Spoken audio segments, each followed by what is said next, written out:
Hello everyone, Jeff here, and so, yeah, the April 1st patch notes have finally arrived, and, well, Buck lost his frag grenades, which is apparently one of the changes that is really going around the Rainbow Six disc, the Rainbow Six Siege subreddit, and in my opinion, that's not necessarily warranted. And I'm going to quickly discuss why Buck actually lost his frag grenades and why this is a warranted change. So let's start with the operators themselves. Like let's look at this. Let's look.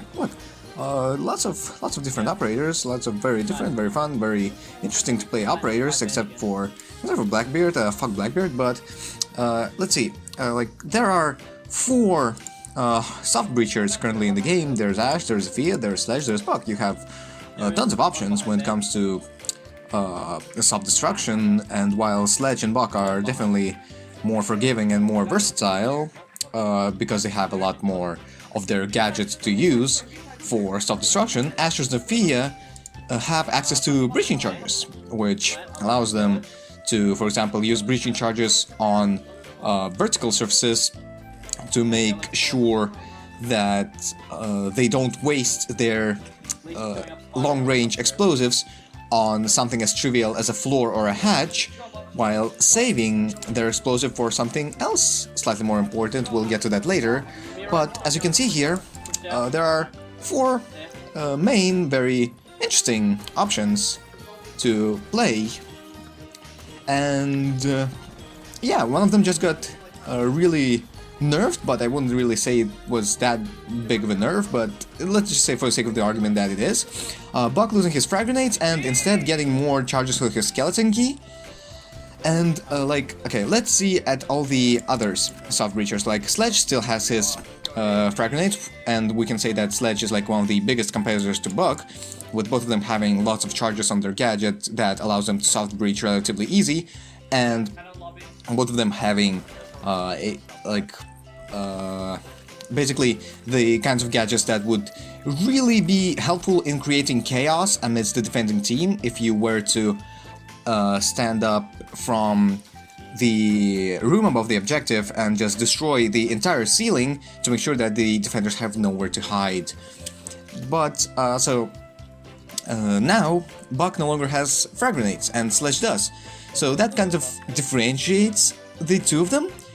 And a lot of people are saying that, oh, if they want to balance a Buck and Sledge, then they shouldn't touch their equipment, they should touch their primary gadgets. But here's why this wouldn't really work. So let's look at the other 2 soft breachers currently in the game. We have Ash, we have Zephyr. What do all those 3 have that Buck no longer has? Ranged explosives.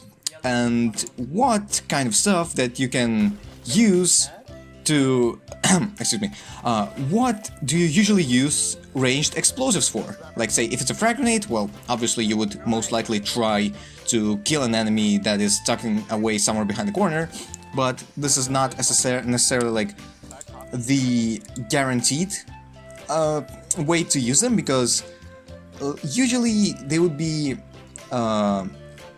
ADSs and Wamai magnets protecting the defenders themselves on the objective, and you would have to clear those out first. That's one argument. And argument number 2, you don't usually know for a fact where a defender is holding. So you would have to drone out the defender first, and if, say, this defender reads into the situation and just tries to run away, well, your intel is now outdated. Yeah, this is why getting kills with frag grenades is not necessarily reliable, and you wouldn't want to waste your frag grenades, you wouldn't want to waste your ranged explosives. So what these gadgets are usually used for are destruction of something like a deployable shield or a Goyo shield or a maestro camera from far away. Now, Sledge can also do it by getting up close and personal, but this is significantly more risky than tossing a frag grenade. Buck no longer can do that, and that is because his gadget, what it does, it's not necessarily an explosive sort of soft breaching, it's just a very destructive shotgun, and shotguns cannot destroy deployable shields and evil eyes. And so when Buck had frag grenades, he could both make a ton of breach holes on the vertical surfaces while also being able to destroy such very strong gadgets with his frag grenades. This, in my opinion, is why Buck lost his frag grenades. Because he was able to get rid of too much defender utility at once, which is something that should be said that it's really controversial, considering that we're in a really 20-second meta in Pro League, but in ranked, like, people wouldn't really bring all of this, like, sort of cancer stalling equipment, such as Master's Evil Eyes, like 3 deployable shields and a Goyo, but still, him having that strength was very useful, and the fact that they're limiting that in favor of, say, giving Sledge more time to shine in the spotlight, because how it was before, the only reason you wouldn't pick Buck over Sledge is if you couldn't control his AR, because Buck was everything that Sledge was, but better.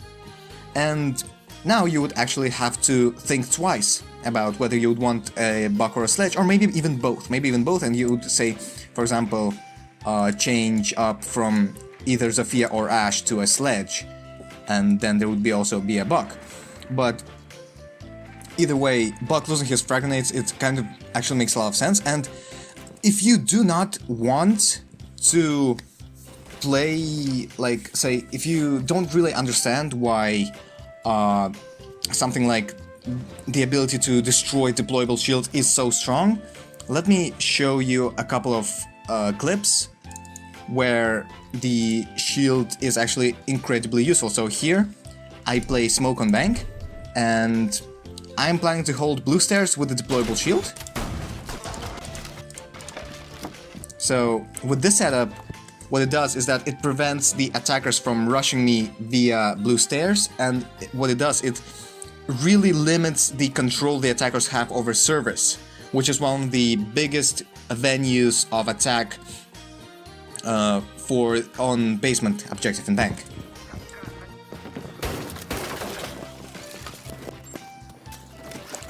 The way that this is usually played, so you would really want to have someone like an Ella or a Smoke or a Warden to hold out onto the blue stairs to make sure that you cannot be rushed, because as you can see there, someone like Smoke can use his smoke grenades and his shotgun and his SMG-11 to very high effectiveness to make sure that nobody can really effectively rush him. And by destroying this hatch, well, usually you would want to reinforce this hatch to prevent them from being able to, like, drop in and get you from the bottom of the blue stairs. But in ranked, this is not really the level of communication and coordination that the opponents may have. And so this works out extremely well, and we ultimately win this round. Okay, I accidentally skipped the end of round result, but yeah, we win this round. And if you do not believe me how strong these shields can be with extra protection, here I'm going to play as Wamai and really focus on playing with my deployable shields. And I actually managed to net 4 kills throughout this match. So the way that I use Wamai's magnets there and the way that I place deployable shields, I make sure that no projectile can hit my shields. Because so here, as you can see, the Frost deployable shield with the Frost mat, it is placed slightly behind the door so that I can place down a Wamai on top of the door to make sure that no explosive can really reach that deployable shield. This is not necessarily the most optimal Wamai placement. So for example, if I were right now, I would say put down this Wamai magnet on the reinforcement itself, but it does the job, and it really prevents the attackers from being able to destroy this reinforcement.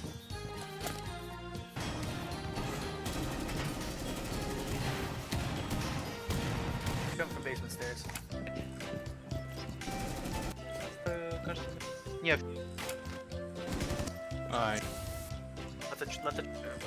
And so here, you will be able to see how strong the Wamai magnets can actually be, because here, Sophia tried to use her impact grenades to destroy the shield, but the magnet catches her impact grenade here.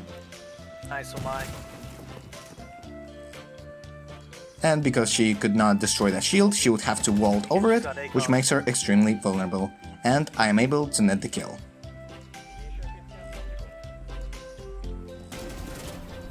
Nice.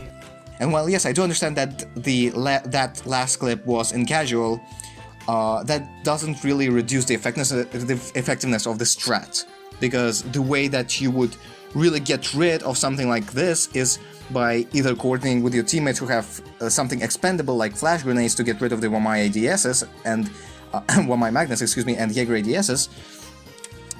And to be quite honest, if there's one takeaway you can have from this video, I hope that you... to be honest, if there's one takeaway that I would want you to have from this video, is please try playing with the deployable shields and the Wamai. Seriously, it's so much fun. And just as a way to show how strong grenades can actually be, let me just show you a clip with An Maverick. entrance window. So here, I get a call out from my teammates that one is injured in cache. Yeah, I got it, I got it. And I just make an educated guess.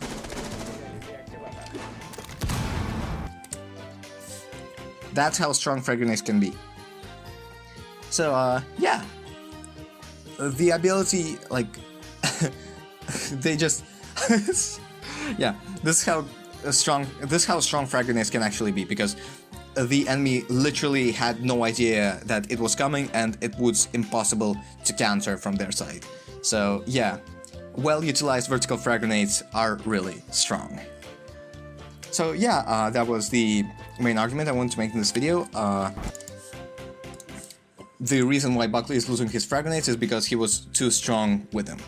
And was Buck a balanced operator? I don't really think so, because I mean he has one of the best weapons in the game. He has incredibly versatile primary gadget, and he also had frag grenades. So the only thing that Sledge had over Buck was his SMG-11, and now he also has his frag grenades. Which is, yeah, I think that does make it into a competition of who to pick. But before I go, I also want to discuss one more thing that has been making rounds around the Rainbow Six Reddit, is that why would they nerf Jager to increase Wamai's pick rate if Jager's gadget is literally just better? Yeah, maybe that is true. Maybe maybe Jager's gadget is literally just better than Wamai's, but the main reason I believe why the developers are reducing Jager's speed is to make sure that with the latest Ying buffs coming into play, you don't have selfish people picking Jager, not placing down any of his gadgets, and just leaving his team to die, essentially making sure that his teammates don't really have a way to protect themselves against the incoming barrage of projectiles from the attacking side. And so by making Jager into a 2-speed operator, they would in turn make people who prefer to play as roamers for the fracking capability rather than the utility, to make sure that they would play as someone like Caveira or Vigil, or say someone like Ella and Alibi, right?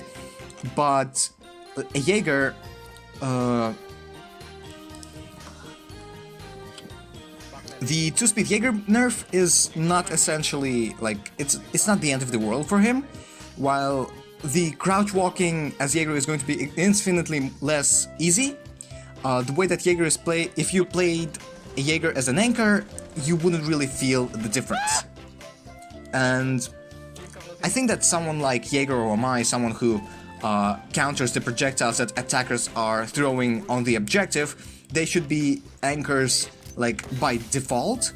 But once again, I'm not the one making the game, I'm not the one making those balancing decisions, and perhaps I'm wrong, and I'm most certainly wrong, that's just my opinion, but the way that one thing I want to say about this patch is that the Buck change and the Jager change, I think they're warranted. I genuinely believe they are warranted, because Jager's pick rate was literally off the charts, and Buck was too strong. He was literally just a better sledge in all shapes. And like for the other changes in the patch, like Ying, like the Ying balancing change, like the Mozzie balancing change, those are slightly different. I don't really have the authority to say anything like concrete on them.